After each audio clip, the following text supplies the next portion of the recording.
마이너스로 돌아섰습니다. 금융위기 이후 10년여 만에 가장 낮은 수준까지 떨어졌는데요.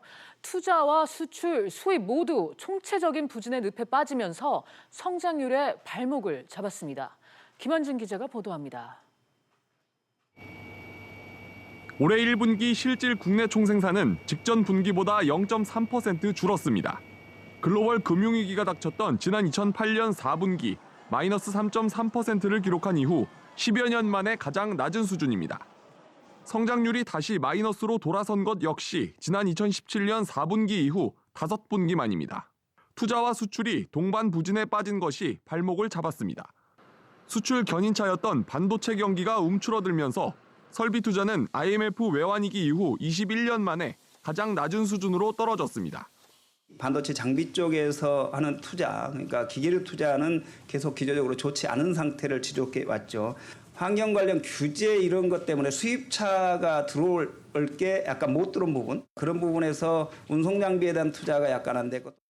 LCD 등 전자전기 분야 수출이 부진했던 탓에 지난 1분기 수출 증가율이 1년여 만에 가장 낮은 수준으로 떨어진 것도 영향을 미쳤습니다.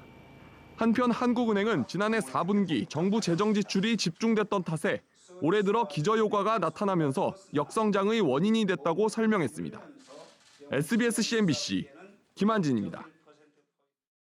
SK하이닉스의 올 1분기 영업이익이 70% 가까이 줄었습니다. 시장의 예상대로 어닝 쇼크인데요. 자세한 내용은 취재기자 연결해 알아보겠습니다. 서주현 기자. 네, 서주현입니다. 네, SK하이닉스 실적 자세히 짚어주시죠. 네, SK하이닉스는 올 1분기 매출액 6조 7,800억 원, 영업이익 1조 3,700억 원을 기록했습니다. 매출은 지난해 같은 기간보다 22% 줄었고 영업이익은 69% 감소했습니다. 반도체 가격 하락이 실적 부진의 원인인데요.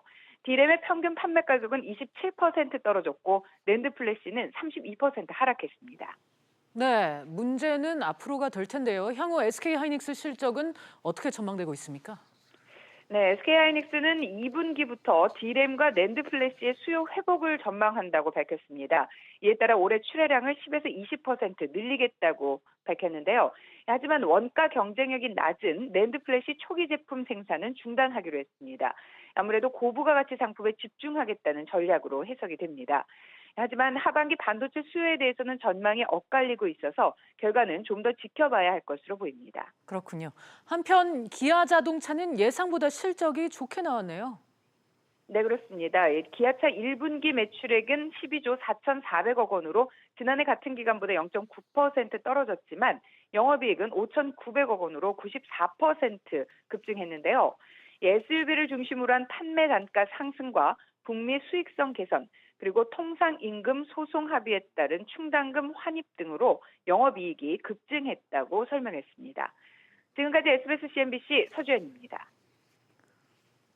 조달청 등에서 발주한 공공 분야 전용 회선 사업 입찰에 통신사들이 2년 넘게 담합해온 것으로 드러났습니다. 공정거래위원회는 이들 통신사에 133억 원의 과징금을 부과했습니다. 취재기자 연결합니다. 조슬기 기자. 네, 조슬기입니다. 네, 국가정보통신망 구축 사업 입찰에 통신사들이 수년간 담합을 해왔다고요? 네, 그렇습니다. 공정위는 KT와 LG U+, SK 브로드밴드, 세종텔레콤의 시정 명령과 함께 과징금 133억 2,700만 원을 부과하고 담합을 주도한 KT를 검찰에 고발했습니다. 이들은 정부 부처가 발주한 12건의 전용 회선 구축 사업 입찰에서 서로 돌아가며 한 업체를 밀어주는 식으로 담합을 해왔습니다.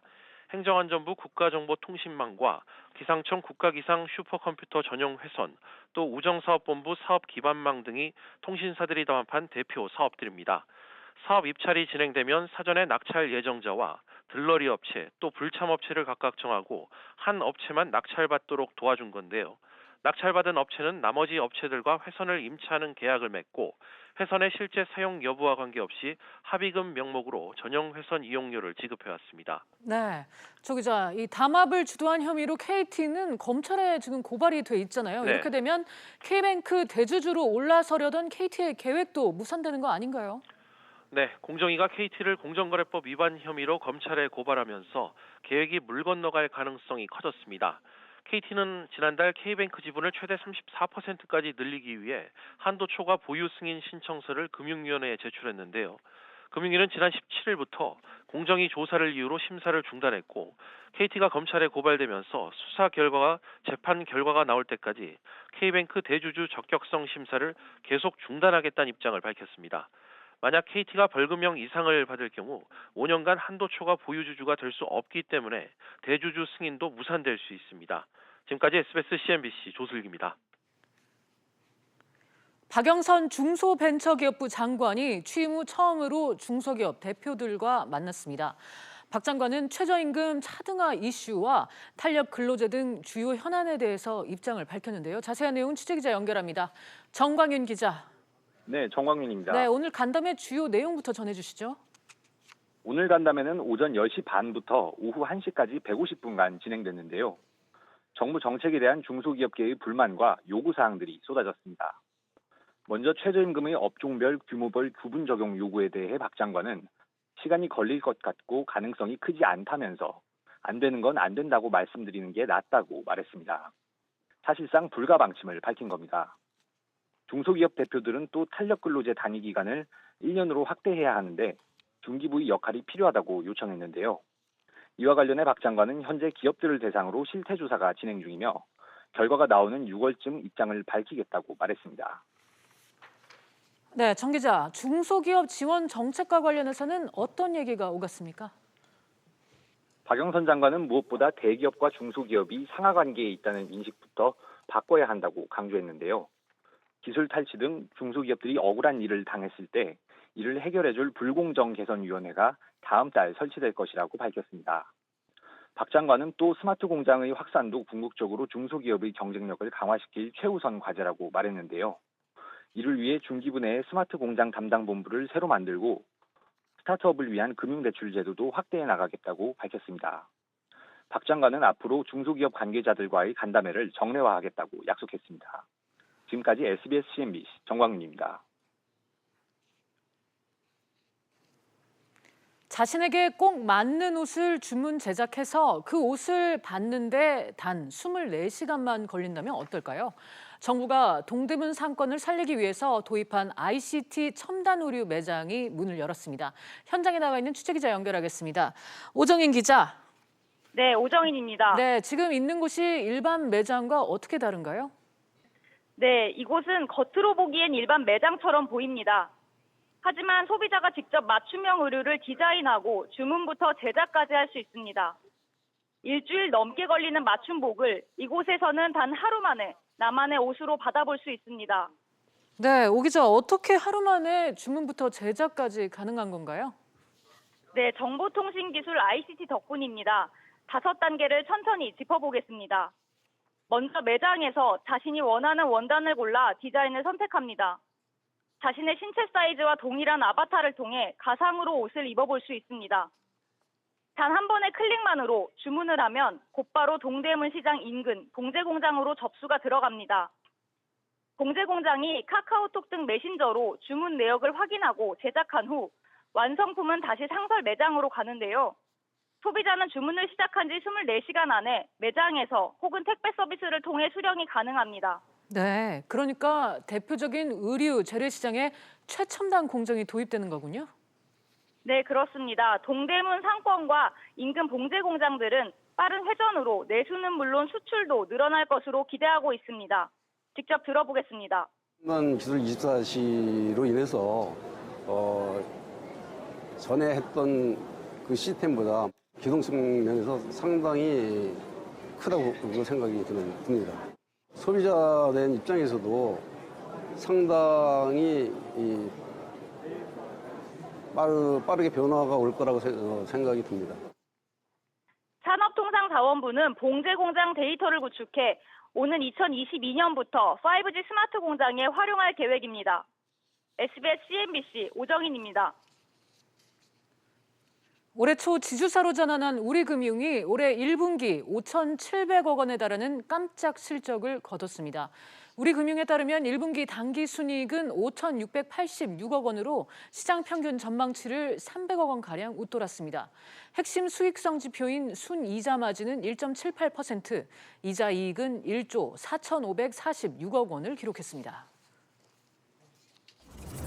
진선미 여성가족부 장관이 여성 인력의 경제활동 참여를 늘리기 위해 국가의 적극적인 개입이 필요하다고 말했습니다.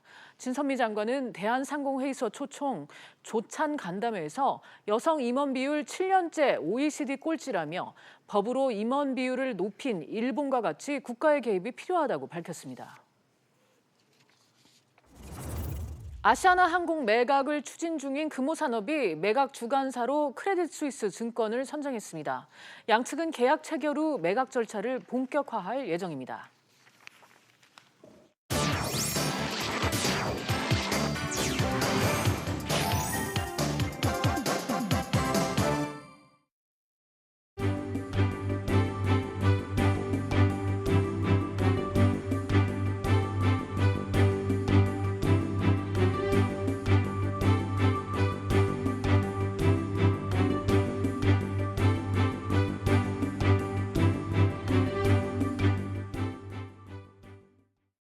주 이슈를 체크해보는 시간, 이슈체크 오늘입니다. 오늘도 두 분과 함께합니다.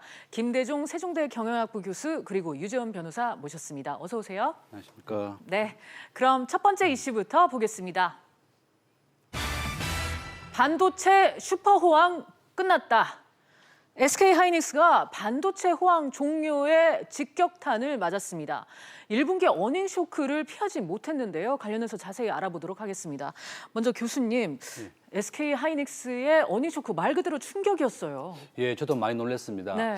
작년 3분기에 그 하이닉스의 영업이익이 6조였는데 이번 1분기에 영업이익이 1조 3천억 원이니까 한 70%가 감소했습니다. 네. 근데 SK 하이닉스는 우리나라 두 번째 기업입니다. 시가총액이 약 한 60조 정도 되고 그다음에 이제 우리나라가 반도체가 가장 큰 수출이지 않습니까? 또 SK와 삼성전자가 전 세계 메모리 반도체 한 60%를 점유하고 있고 우리나라의 캐시카우입니다. 우리나라의 가장 법인세를 한 30% 정도 차지하고 있는 그렇군요. 중요한 기업인데 네. 이렇게 실적이 악화되어서 많은 걱정을 하고 있습니다. 네, 지금 2분기 실적에도 지금 먹구름이 잔뜩 끼어 있는 그런 상황인데 과연 정말 이 반도체 호황 끝난 건지 어떻게 보세요? 교수님? 저는 뭐 다시 살아날 거라고 생각합니다. 네. 지금 상저하고라 그래서 상반기에는 좀 어렵고 하반기만 되면 좀 올라갈 것이라고 하는데요. 지금 상반기에 많이 떨어졌던 이유가 반도체 가격이 한 40% 하락했어요. 지금 우리나라가 이제 보통 우리가 세계적인 기업 팡이라고 부르는데요. 페이스북, 아마존, 애플, 그다음 넷플릭스, 구글이 세계적인 기업인데 이쪽에서 서버 수요를 많이 줄였고 그다음에 반도체 가격을 40% 정도 계속 가격 인하를 요구해서 이렇게 어려워진 겁니다. 네. 하이닉스의 영업이익률이 보통 100원에 팔면 50원 정도 남았던 50%의 영업이익률이었는데 영업이익률이 한 20% 떨어졌거든요. 이것 때문에 실적이 어려워졌지만 앞으로는 이제 4차 산업혁명이라든지 또 IoT라 그래서 사물 인터넷입니다. 4차 산업혁명의 가장 큰 대목이 사람과 사물, 사물과 사물을 연결하는 IoT이기 때문에 또 전기 자동차도 되고 그래서 4차 산업혁명이 점점 발달할수록 또 메모리 반도체 수요도 늘어나기 때문에 금년 하반기나 또 내년부터는 또 다시 올라갈 거기 때문에 그렇게 우려는 안 해도 될 것 같습니다. 네, SK하이닉스로서는 지금 원가 절감과 품질 확보에 집중하겠다 이런 계획인데 경쟁력을 확보할 수 있을까요? 변호사님은 어떻게 보세요? 지금 우리나라는 그 메모리 쪽으로 지금 집중이 되어 있고 네. 비메모리가 그 세계 첨단 산업의 어떤 흐름으로 가고 있다는 것도 숙지를 해야 될 필요가 있습니다. 그렇군요. 비메모리 부분, 특히나 시스템이라고 하는 부분에 대해서는 그 영업이익도 굉장히 높고요. 그리고 이 메모리 산업으로서는 일단 설비를 많이 갖추고 양산을 하는 데는 장점이지만 결국은 나중에 보면 원가 절감이라는 것과 싸워야 되는 네. 부분이 있거든요. 인텔이 예전에 이 메모리 산업을 철수한 이유도 바로 그렇습니다. 그래서 원가 절감과 품질 확보 이 두 개의 부분을 지금 하고는 있으나 앞으로 부분에 대해서는 결국은 과감한 체질 개선 필요하다 이런 말씀드립니다. 네, 교수님 네. 전망도 듣고 싶은데요. 예, 일단 지금 현재 굉장히 어려운 시기지만 이재용 회장은 어려울 때가 오히려 기회라고 얘기했습니다. 네. 삼성이나 또 하이닉스도 어려울 때 오히려 투자를 해서 기회가 왔을 때 꼭 잡겠다고 했었는데요. 그렇게 비관적이지는 않고 앞으로 IoT나 4차 산업혁명이 될수록 또 반도체 수요도 늘어나기 때문에 오히려 두 기업이 기회를 잘 포착하고 이렇게 시장 대응을 잘 하면 오히려 기회가 될 것이라고 봅니다. 네, 이런 위기 속에 삼성전자는 비메모리를 정조준을 한 상황입니다. 총 133조 원을 투자해서 종합반도체 1위를 달성하다는 포부인데요. 변호사님, 어제 이 투자 소식이 전해진 거 들으셨죠? 네, 오늘 뭐 중앙일보 일면에도 대대적인 네. 기사가 실렸고요.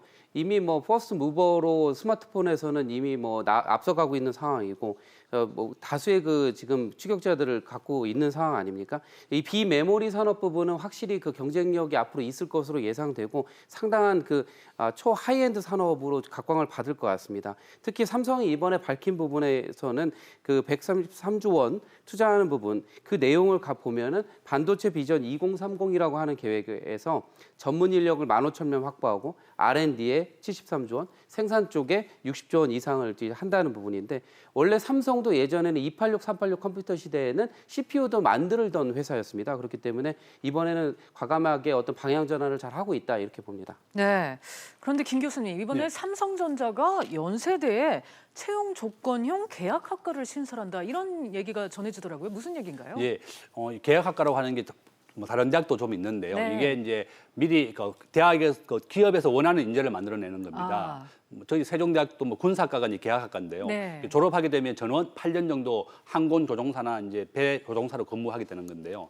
연세대학교도 삼성전자가 원하는 반도체 전문 인력을 양성해서 전원 다 취업을 시키겠다는 겁니다. 장학금을 100% 주니까 학생들은 학비 부담도 전혀 없고 또 삼성전자가 일정한 조건, 학점이라든지 기타 중요한 조건만 맞추면 100% 채용해 주기 때문에 네. 걱정할 필요가 없습니다. 이와 같이 삼성전자는 그 기업에서 필요로 하는 인재를 미리 양성해서 바로 현장에 투입하겠다. 보통 우리가 대학을 졸업하고 기업에 취업하게 되면 한 6개월에서 1년 정도로 신입사원 교육을 시킵니다. 네. 그렇지만 이러한 과정 없이 계약학과에서는 기업이 원하는 그런 인재를 바로 만들어내서 현장에 투입하겠다는 전략이기 때문에 굉장히 경쟁률도 높고 한 10대1 정도 됩니다. 서로 들어오려고 그러기 때문에 2006년도에 성균관대에서 이미 실시하고 있었던 것을 네. 뭐 서울대나 카이스트대에서도 뭐 계약학과로 하기로 했고 지방대학도 서로 또 우리도 계약학과 해달라고 이렇게 계속 요청이 쇄도하고 있다고 합니다. 네.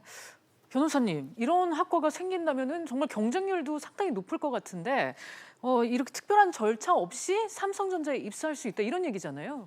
네, 그런 부분에 있어서는 굉장히 희망적이고요. 네. 이미 그 고용노동부는 일학습병행제를 통해서 그 특성화고 학생들을 이미 그렇게 산업 현장에 투입하고 있고 대학도 이제는 산업 현장과 동떨어져 있을 수 없다라는 네. 결단하에 그렇게 하고 있습니다. 아까 말씀하신 성균관대의 경우에도 25대 1의 경쟁률을 보였고 뭐 고려대학교, 경북대학교 이런 경동대학교 이런 곳에서도 계약학과라는 것을 하고 있습니다. 다만 그 성균관대의 예를 들다 보면 최소 채용 절차라는 것을 거치게 되겠고 그리고 회사에서 제시하는 그런 어떤 필수 교육이라는 것에 필요한 부분을 채워야 되기 때문에 바로 100%다 뭐 안정된다 이런 표현은 네. 뭐 장담하기는 어렵습니다. 예. 알겠습니다. 들리는 바로는 SK하이닉스도 반도체 학과 신설 논의를 진행 중이다. 뭐 이런 얘기가 들리던데 역시 기업 미래 전략에 있어서는 인재가 필수적이다 이렇게 볼 수 있겠죠. 예, 맞습니다. 뭐 모든 기업에서 사람이 가장 중요하다는 것이 네. 이제 알려지고 있고 우리나라도 지금 반도체 산업을 계속 이끌어가기 위해서는 우리나라 가장 큰 장점이 우수한 인재입니다. 뭐 굉장히 똑똑한 우리 학생들이기 때문에 인재를 미리 확보해서 기업을 계속 지속적으로 경영하겠다는 의지입니다. 네, 우리나라의 두 대표 기업이 지금의 이 반도체 불황을 또 어떻게 극복해 갈지 주목해 봐야 되겠습니다. 그럼 두 번째 이슈 이어서 보겠습니다. 포스트 조양호의 비행. 고 조양호 회장의 장남 조원태 대한항공 사장이 한진그룹 회장으로 선임됐습니다.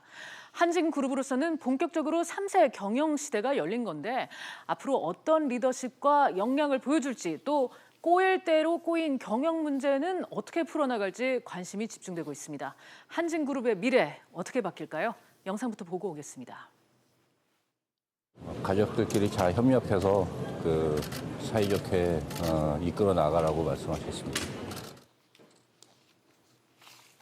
네, 고 조양호 회장의 유언이었죠. 가족들끼리 잘 협력해서 사이좋게 이끌어 나가라. 변호사님, 이 조원태 사장이 한진그룹을 이끄는 총수직을 이제 맡게 됐는데 잘 이끌어 나갈 수 있을까요? 어떻게 보십니까? 뭐 예, 장례 후 3일만 그리고 돌아가신 지 뭐 8일 만에 지금 네. 가업승계의 본 궤도에 이제 올랐다라고 봅니다. 작년에 이미 뭐 스튜어드십 코드 논란을 하면서 이 대한항공 일가의 그 오너 리스크라는 것도 굉장히 공적인 화제에 들어가 그랬었죠. 있는데요. 일단은 회장 취임에는 성공했고 앞으로 그 상속세 부분을 현금 납부하거나 기타로 납부를 하게 되면 완전한 이제 경영권을 쥐게 됐다 이렇게 보입니다. 네, 교수님께서는 지금 그의 역량을 어떻게 평가하고 계십니까? 저는 뭐 잘할 것이라고 생각합니다. 네. 이미 이제 2003년도에 입사했기 때문에 입사한 지가 한 16년 됐고요. 그러네요. 또 아버지를 따라서 계속 기업 경영을 한 16년 정도 네. 했기 때문에 잘할 것이라고 생각하고 있고 금년 6월달에 이제 항공운송회의에 아버지를 이어서 이제 본인이 의장직으로 또 수행을 해야 됩니다. 네. 보통 이제 우리나라가 이제 기업들이 그 재벌과 전문 경영이 누가 기업을 잘 운영할 것이냐 이런 논란이 많은데 그 미국 그 해외 기업에서는 우리나라가 재벌이 잘 하더라. 네. 재벌 기업들의 오너가 직접 경영하게 되면 지속 경영입니다. 그 보통 전문 경영인들은 주가를 올리거나 배당을 해줘서 단기적인 성과를 올려야 되지만 대한항공으로서는 비행기가 수천억 원을 하기 때문에 장기 경영도 해야 장기적인 수업도 봐야 되고 또 기업의 일시적인 주가에는 별로 관심이 없어요.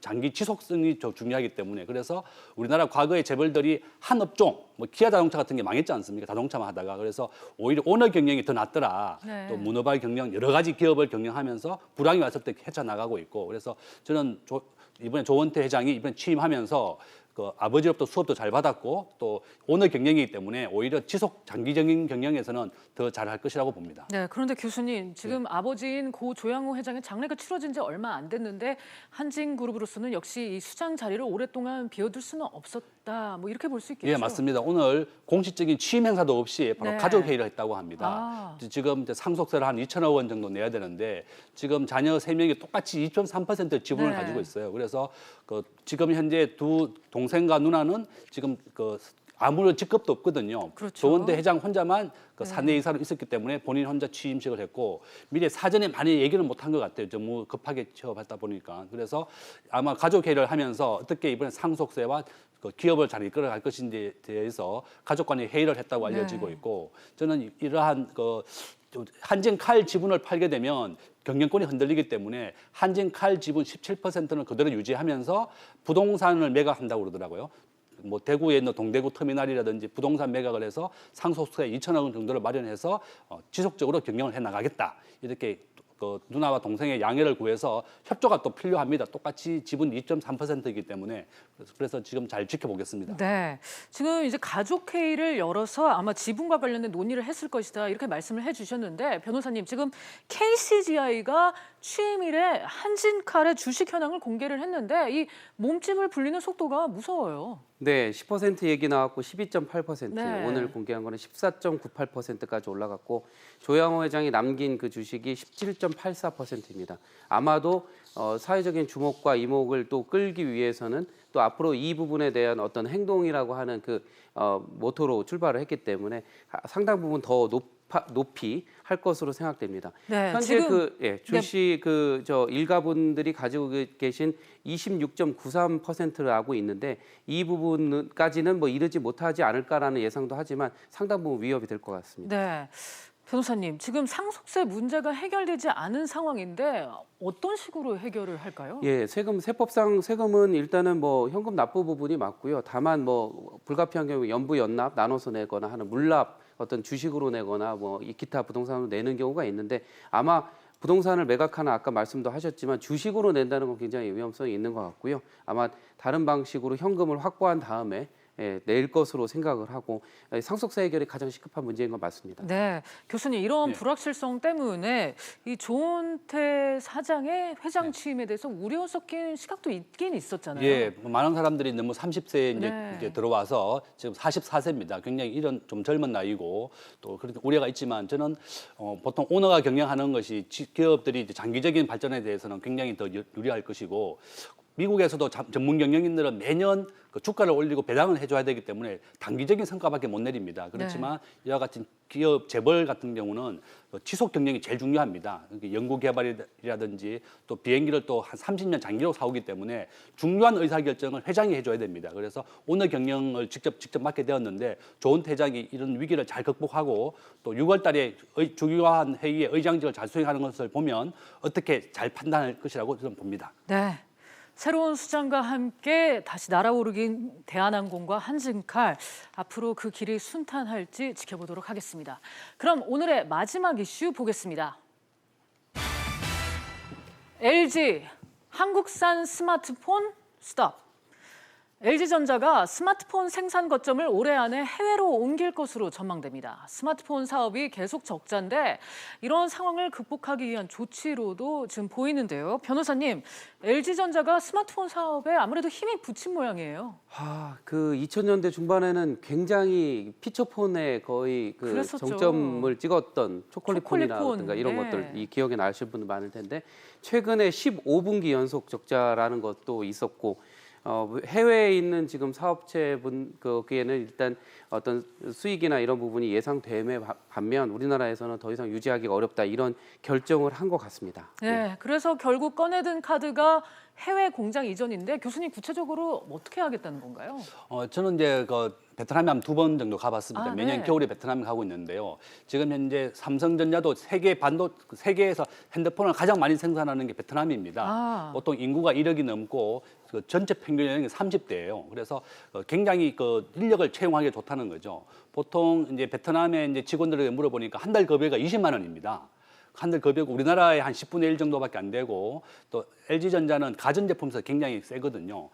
우리가 보통 백색 가전이라고 부르는데 냉장고, 세탁기 이런 분야에서 굉장히 강한데 우리가 이제 애플 스마트폰을 보면 뒤쪽에 디자인 인 뉴욕, 디자인 인 USA라고 되어 있습니다. 그러니까 애플도 하나도 미국에서 생산을 하지 아니하고 중국에서 100% 생산합니다.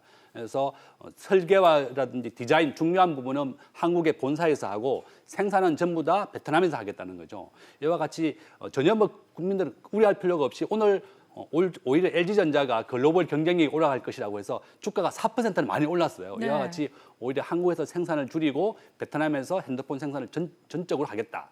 기존에 우리나라가 500만 대, 그다음에 베트남에서 600만 대였는데 1,100만 대를 전부 다 베트남에서 생산하겠다는 것이 LG전자의 목표입니다. 네. 사실 LG전자 입장에서는 불가피한 조치였다고 해도 이 평택 공장에 대해서는 걱정이 많습니다. 남은 인력들과 사업, 변호사님 어떻게 되는 걸까요?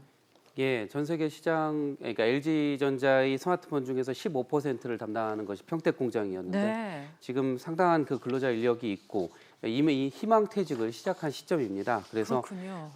뭐 강제적으로 그러니까 LG의 회사 이념으로서는 회사 사람을 억지로 내보내는 것은 없다고 일단 선언하고 있고 네. 그렇게 또 경영을 해왔기 때문에 정리하지는 않겠다 하지만 저 스마트폰 공장에서 일하던 분들은 아마 전보, 전직 이런 것을 계속 유도할 것으로 보고 사업도 상당히 점차 변동을 할 것 같습니다. 네, 예.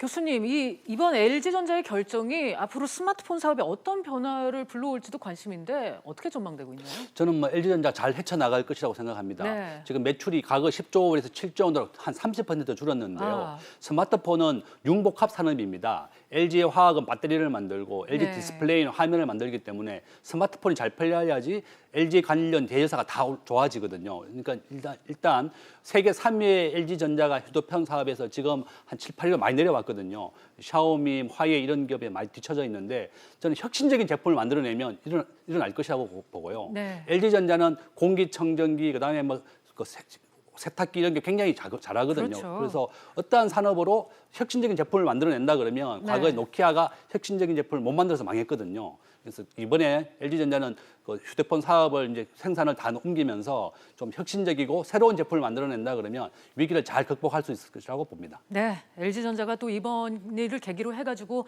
또 다른 혁신을 이뤄내기를 기대해 보겠습니다. 오늘의 세 가지 이슈 유재원 변호사 그리고 김대중 교수와 함께 짚어봤습니다. 오늘 두 분 말씀 감사합니다.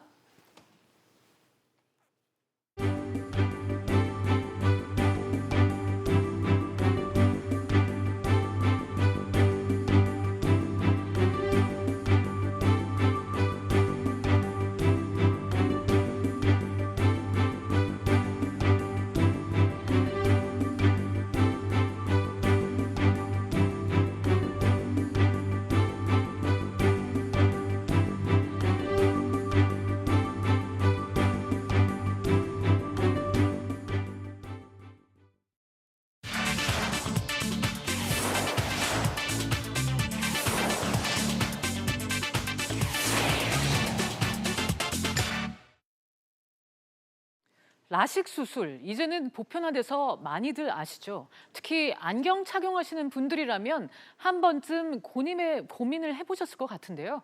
이 라식 수술이 국내에 처음 소개된 게 1988년, 그러니까 30년이 조금 넘었습니다.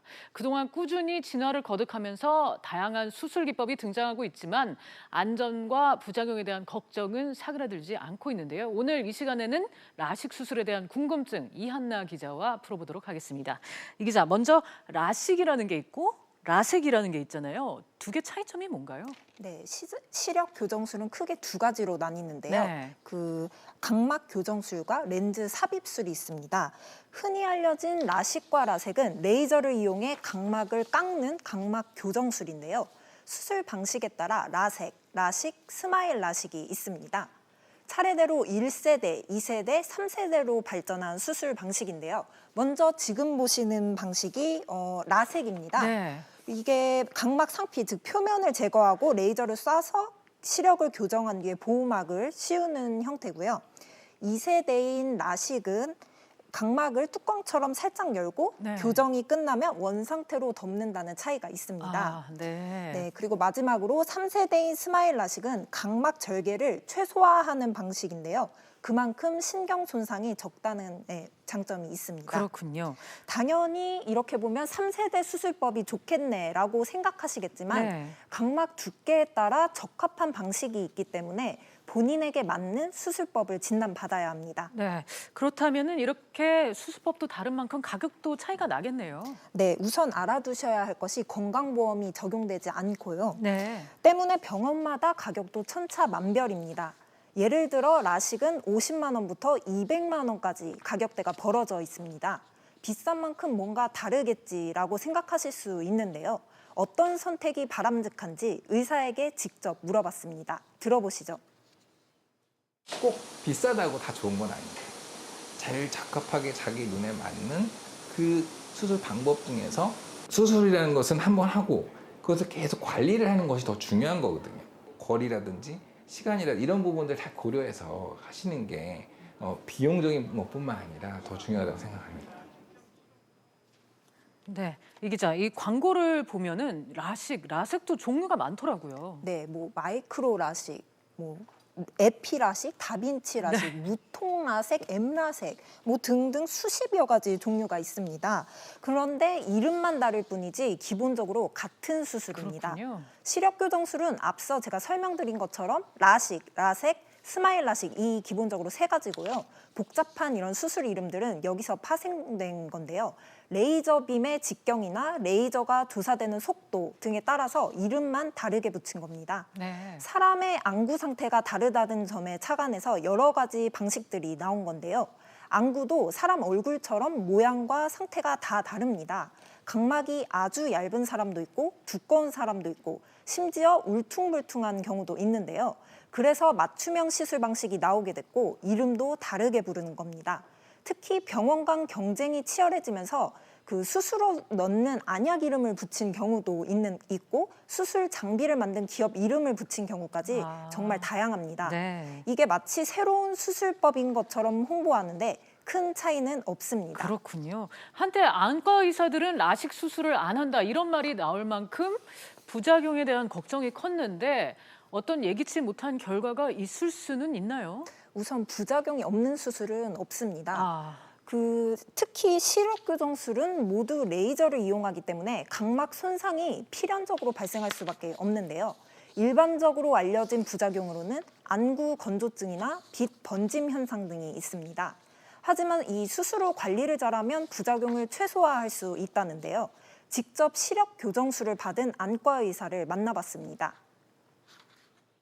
사실 저도 한 8년 전에 이제 라섹을 받았거든요. 이제 그 안과 의사가 이제 뭐 굴절 수술을 안 받는다는 얘기는 이제 거짓말이 된 거고 수술하고 나서 생길 수 있는 부작용을 다 조사가 됐고 그걸 어떻게 해결해야 되는지 그것까지 다 알아냈기 때문에 이제는 많이 안정된 수술. 물론 과거와 비교해 안정됐다고는 하지만 개개인의 특성에 따라서 부작용이 나타날 수 있습니다.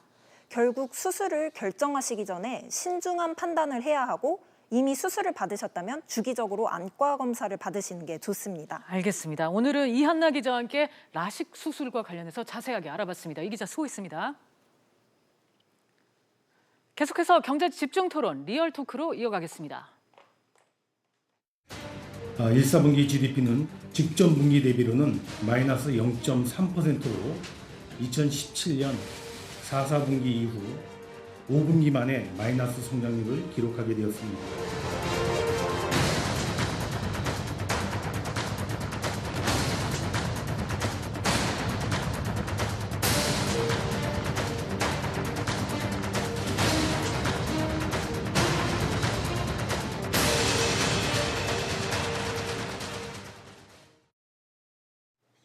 올해 1분기 경제 성장률이 마이너스 0.3%로 집계됐습니다. 이는 글로벌 금융위기를 겪었던 2008년 4분기 이후 최저고 5개 분기 만에 또 역성장한 결과입니다.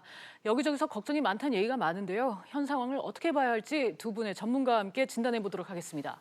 신세돈 숙명여대 교수 그리고 최진봉 성공회대 교수 나오셨습니다. 두 분 어서 오세요. 네, 반갑습니다. 네, 먼저 신 교수님, 올해 1분기 경제 성장률이 마이너스를 기록을 한 걸로 나타났는데 어떻게 읽어야 할까요? 뭐 정부는 지난 4분기가 1% 성장을 했어요. 네.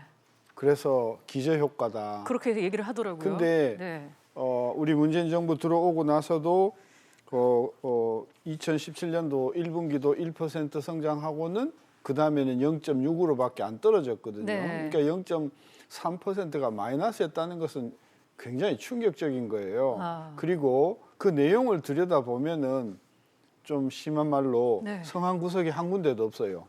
설비 투자가요. 네. 4분기 연속 마이너스잖아요. 네. 설비 투자가 4분기 마이너스 연속인 거는요. 지난 40년 동안 한 서너 번밖에 없어요. 근데 그 서너 번이 전부 역대급 위기였단 말이에요. 네. IMF라든지. 예. 그래서 설비 투자 안 좋죠. 그다음에 수출이 지금 5개월 연속 안 좋잖아요. 네. 이것도 또 역대급이에요. 근데 이번에 이제 저는 이게 전기비가 하도 들쭉날쭉하기 때문에 네. 저는 항상 전년 동기비를 보는데 전년 동기비가 지금 1.8%가 나왔어요. 제가 보니까 1.8% 전년 동기비 성장률은 거의 10년 만에 처음으로 가장 낮은 겁니다. 근데 놀라운 사실은 그 1.8%가 어디에서 나왔나 들여다봤더니 수입이 줄어서 2.2% 성장에 기여를 했어요. 그렇군요. 그러니까 수입이 줄어서 성장이 2.2% 기여를 했음에도 불구하고 1.8이 나왔다는 말은 다른 부분이 전부 가라앉아 있다. 이렇게 우리가 봤을 때 이번 그 성장 그 통계는 정말 충격적이다 이렇게 보는 거죠. 네, 최 교수님은 오늘 수치 어떻게 진단하십니까? 지금 홍남기 부총리도 얘기했지만 기본적으로 마이너스 0.3%면 이건 충격적이죠. 사실 좋은 성향이라고 볼 수 없는 것이고 다만 이제 전년 대비해서 또는 전분기 대비해서 비교해서 하는 부분이 있을 일정 부분 영향을 미쳤다는 부분도 있는 것 같고요.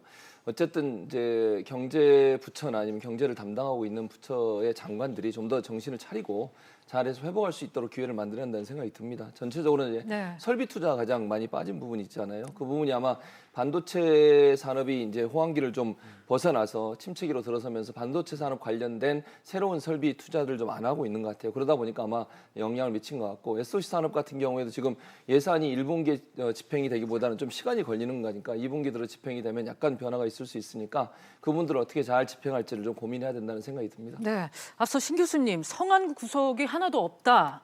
지금 설비 투자가 4분기 연속 마이너스를 기록했다 이렇게 말씀을 하셨는데 이번 분기는 보면은 전기 대비해서 10% 넘게 감소를 했습니다. 16%예요. 네. 전년 동기로 16%입니다. 전기 동비 네, 이게 전년 동비로 마이너스 16.1%인데 이거는 서브프라임 충격이 있었던 2009년도 2월 이후에 10년 만에 최저치인 거죠. 네, 그러니까 지금 시청자분들 자막을 보시면 마이너스 10.8%라고 돼 있는데 이거는 전기 대비입니다. 전기비. 네, 그거를 감안을 하시고요. 이렇게 설비 투자가 안 좋은 이유는 뭔가요? 두 가지 요인이 있어요. 첫째는 한국의 그 제조업체 중심으로 한국에서의 그 사업을 하는 게 정말 이제 비전이 없다, 절망적이다 이런 생각을 하는 분들이 많기 때문에 좀 전에 우리가 뉴스에서도 봤지만은 LG가 드디어 휴대폰 생산을 국내에서 포기했지 않습니까? 그렇죠.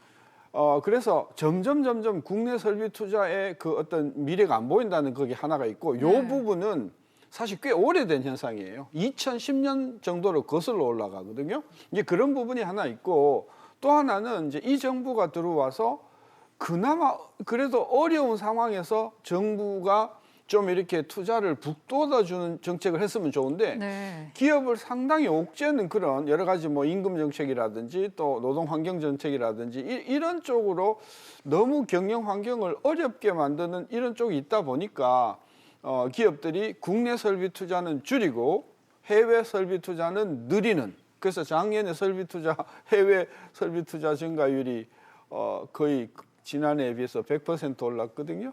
이런 그 양극화 현상이 일어나는 이유는 정부의 어떤 그런 최근에 어떤 그런 노동 정책도 상당히 기여를 했다 이렇게 보는 거죠. 네, 최 교수님 지금 신 교수님이 지금 문재인 정부가 투자를 북돋는 정책보다는 오히려 이제 노동 정책 등을 통해서 경영 환경을 오히려 어렵게 만든 점이 없지 않아 있다 이렇게 말씀을 하셨는데 최 교수님은 어떻게 뭐 보십니까? 노동 문제나 최저임금 문제는 또 다른 측면이 있다고 그 부분도 뭐 일정 부분 영향을 미친 부분이 있을 수 있겠죠. 그래서 저는 이제 문재인 정부가 그 부분을 수정하려고 여러 가지 지금 시도를 하고 있다고 봐요. 뭐 최저임금 결정 구조도 그렇고 그다음에 그 임기 단기간 동안 일할 수 있는 기간, 집중적으로 일할 수 있는 기간을 바꾸는 문제도 그렇고. 근데 그것뿐만 아니라 제가 볼 때는 이제 시설 투자나 아니면 기업이 여러 가지 활동할 수 있는 어떤 제도적 장치 이런 부분들을 더 많이 고려할 필요가 있다는 생각이 듭니다. 예를 들면 지금 같은 경우에 액정 표시 장치 LCD나 아니면 아까 제가 말씀드린 반도체 시설 투자가 많이 줄어들었어요. 그게 이제 시장 환경도 영향을 미친 거라고 볼 수 있거든요. 그래서 그런 부분도 종합적으로 고려할 필요가 있고 정부 차원에서는 정말 기업들이 기업을 잘 할 수 있도록 하는 제도적 장치를 마련해 줘야 된다. 그게 뭐 예를 들면 규제나 이런 부분들이 정말 기업들이 일하는데 부족한 부분이 있다고 하면 그것도 바꾸고 그래서 기업들이 일하고 열심히 투자할 수 있는 환경 만들어 주는 것도 정부가 열정적으로 나서서 그런 부분들을 독려할 수 있는 그런 분위기를 만드는 게 필요하다는 생각이 듭니다. 네, 신 교수님 오늘 한은의 발표 내용을 보면은 지난 4분기에 정부 부문의 기여도가 높았다. 그래서 요번에 정부 기여도가 마이너스로 나왔기 때문에 그게 지금 성장률에 영향을 미쳤다 이렇게 설명을 하는데 그것도 일리가 있는 설명입니까? 그렇죠. 그러니까 전기비로 하면 한 기가 높으면 그 다음 기로 주는 거죠. 그래서 전기비로 이제 줄었다는 이야기인데요.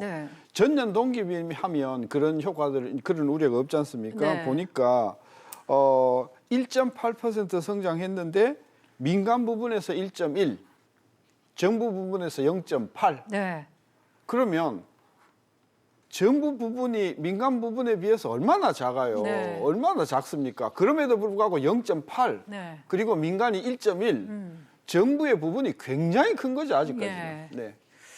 알겠습니다. 이 걱정이 되는 부분들이 지금 많은데요. 지금 우리 정부는 올해 경제 성장률 전망치를 2.6%로 잡고 있죠. 정확히는 2.6에서 2.7% 사이 이렇게 범위로 제시가 됐습니다. 그런데 한은이 지난 18일에 기존 전망치에서 0.1%포인트 내린 2.5%로 수정을 했고 또 국내 민간 기관들 특히 LG경제연구원 등 올해 전망치를 2.3%로 제시해둔 그런 상황입니다. 이런저런 분위기에서 이 정부도 최근 경제 상황을 엄중하게 인식을 하고 있는데요.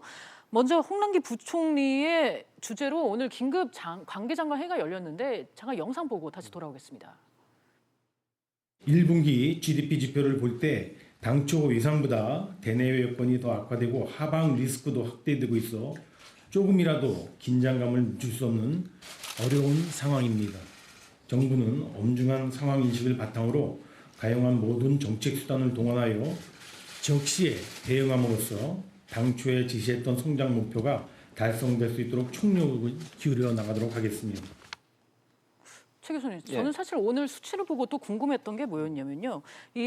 우리 정부가 잡은 경제 성장률 전망치 2.6%라든가 아니면 한은이 잡았던 2.5% 그게 요번에 마이너스가 될 거를 감안을 하고 그게 계산이 된 건지. 아마 마이너스를 감안하고 계산한 건 아닌 것 같아요. 전체적으로 1년에 우리가 성장할 수 있는 퍼센트를 2.5%로 잡은 것 같은데 이제 뭐 마이너스 0.3%가 됐으니까 물론 지금 상황에서 그걸 뭐 수치를 수정할 수도 있겠죠. 그러나 아직까지 한은이나 아니면 정부 입장에서 수치를 수정할 생각은 없는 것 같아요. 왜냐하면 이제 아까도 말씀드렸지만 대체적으로 국가 예산이 집행되는 시기가 1분기에는 계획 세우고 2분기부터 집행이 주로 되다 보니까 2분기에 좀 더 많은 투자가 이루어질 가능성이 있고 또 이제 정부가 이번에 추경 예산을 편성했지 않습니까? 6조 7천억 원. 그게 만약 집행이 되면 0.1% 정도의 경제 성장률을 기대할 수 있다고 발표를 했습니다. 그래서 이 부분까지 하고 그래서 이제 뭐 SOC 산업이나 아니면 정부가 투자할 수 있는 예산에서 투자할 수 있는 부분들을 좀 더 확대시키고 이런 부분이 된다면 2.5%도 가능할 거라고 지금 보고 있는 것 같아요. 그러나 뭐 홍남기 부총리 얘기했듯이 만약의 경우에 이게 뭐 예상치가 좀 줄어든다면 줄어든다고 발표할 필요도 있죠. 그러니까 경제 상황이나 상황들은 여러 가지로 변화가 될 가능성이 있지 않겠어요. 우리가 예산을 채우고 있는 부분도 있지만 경제라고 하는 것은 우리 국내 문제뿐만 아니라 세계적인 경기나 경제 이런 부분에 영향을 미치는 부분이 있기 때문에 그런 부분을 좀 종합적으로 고려해서 추후에 필요하다면 또 퍼센테이지로 조절할 가능성이 있다는 생각이 듭니다. 네, 신 교수님은 지금 우리 경제 성장률 전망치 이게 달성 가능한 목표로 보십니까? 저는 가능성 10%도 없다고. 아, 네. 그러니까 LG가 2.3으로 정말 큰맘 먹고 대담하게 질렀지 않습니까? 사실은 민간경제연구소는 굉장히 이거 눈치가 있기 때문에 잘 지르지 못하는데 2.3이란 말입니다. 저는 다음 분기에 석 달 뒤에 한국은행도 정부도 전망치를 또 낮출 거라고 보고요. 제가 제일 우려하는 것은 이번에 1.8이라도 나온 게 수입이 줄어서 그렇단 말이에요.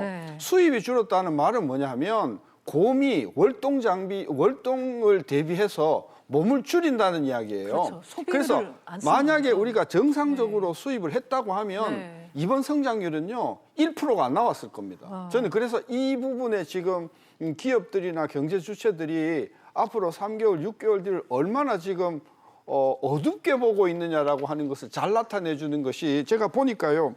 수입에서 성장률이 2.2% 기여한 적이 지난 한 15년 동안 거의 없었어요. 굉장히 지금 좀 우려되는 상황이라고 보는 겁니다. 그렇군요. 그리고 오늘 또 주목해 볼 만한 경제 지표가 하나 더 있었습니다. 통계청이 지난해 가계 동향 조사 지출 부문의 자료를 발표를 했는데요. 최 교수님, 이 전반적으로 모든 가구의 소비가 줄어든 모습이었어요. 그렇습니다. 전체적으로 다 줄어든 모습을 보였고요. 그러니까 지출이 그만큼 줄어든 거죠. 그리고 유일하게 500만 원에서 600만 원 가계소득이 500만 원에서 600만 원 사이에 있는 데만 0.4% 증가를 했는데 나머지 뭐 그 이상, 예를 들면 700만 원 이상에 있는 분들도 줄어들었어요. 대체적으로 소비가 좀 많이 줄었다고 볼 수 있을 것 같고 또 하나 좀 제가 좀 문제라고 보는 것이 그 소위 이제 하위 20%에 있는 분들이 많은 부분 이제 지출이 줄어들고 지출의 많은 부분을 또 주택과 관련된 부분에 돈을 쓰고 계세요. 그러니까 사실 이 부분이 해결이 좀 잘 됐으면 좋겠어요. 왜냐하면 하위 20% 같은 경우에는 이제 생활비나 이런 부분들에 많이 지출을 해야 되는데 뭐 집 마련하고 월세 내고 이런데 너무 많은 돈을 지출하게 되니까 실제 생활하는데 돈을 쓸 수가 없는 거잖아요. 그래서 이분들이 좀 더 소득을 올릴 수 있는 방안들을 좀 고민해봐야 되고 주택 공급도 좀 잘해서 그 부분에 너무 많은 부분이 지출되지 않을 수 있도록 하는 제도적 장치가 필요하다는 생각이 듭니다. 네, 신 교수님, 왜 정부의 의도와는 다르게 양극화 현상이 계속 심화되는 걸까요? 일단은 최저임금이라든지 이런 정책들이 의도와는 달리 상당히 충격적으로 거꾸로 그 결과를 가져왔다는 것은 뭐 예를 들면 일자리가 줄거나 시간이 줄거나 하면서 근로소득이 많이 줄었잖아요. 또 함께 이제 사업소득이 굉장히 많이 줄었어요. 우리나라 중산층은 대부분 사업소득에서 온다고 봐야 되는데 그 사업소득이 굉장히 줄다 보니까 전반적으로 최상위 계층을 제외하고는 소득이 줄고 소득이 주니까 당연히 소비를 줄이는 이런 상황이 되고 이런 상황이 되다 보니까 기업은 이게 투자를 할 전망이 안 보이는구나. 이게 계속해서 지금 꼬여가고 있거든요. 저는 정말로 고디안의 매듭을 풀듯이 정부가 정책을 전향적으로 수정하면서 우리 기업들의 어떤 투자 마인드를 살릴 수 있는 쪽으로 정부가 선회를 해야 될 텐데 지금까지 나오신 것을 보면 그게 고쳐지지 않을 것 같아서 좀 걱정을 하는 거죠. 그렇다면 올해 경제 전망은 신 교수님 어떻게? 저는 2%를 달성하면 매우 선방했다라고 할 정도로 전 하반기가 가면 갈수록 수출 더 안 좋아지고 투자 더 안 좋아지고 그다음에 지출 더 안 좋아지면서 그야말로 우리가 92년도에 경험했던 총체적인 위기, 또 성황구석이 한 군데도 없는 그런 국면으로 갈 것 같아서 선제적으로 정부는요 지금 정책을 내놓으면 그 효과는 최소한 1년이 지나서 나타나요.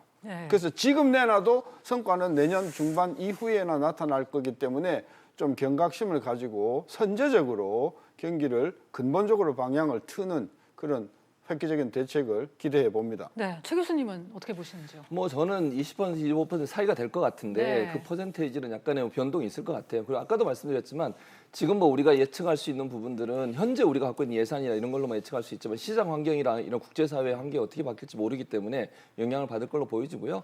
정부가 어쨌든 최선을 다해서 경기를 부양할 수 있는 방안들을 찾아내야죠. 일자리 문제도 마찬가지라고 생각이 들고요. 예산도 적기에 적재적소에 잘 투자를 할 수 있도록 해야 될 것이고 또 기업들이 투자하기 좋은 신 교수님 말씀하신 그런 분위기를 만들어줘야 돼요. 네. 기업들이 적극적으로 투자해서 경기가 살아날 수 있는 분위기를 만드는 것이 정부가 해야 될 일이기 때문에 홍남기 부총리 그걸 잘 할 거라고 저는 봅니다. 열심히 하셔서 기업들이 정말 열심히 투자할 수 있도록 하는 환경 만들어주시기 바랍니다. 알겠습니다. 지난 1분기 마이너스 경제 성장률 기록한 것과 관련해서 신세돈 교수 그리고 최진봉 교수와 함께 자세하게 얘기 나눠봤습니다. 오늘 말씀 감사합니다.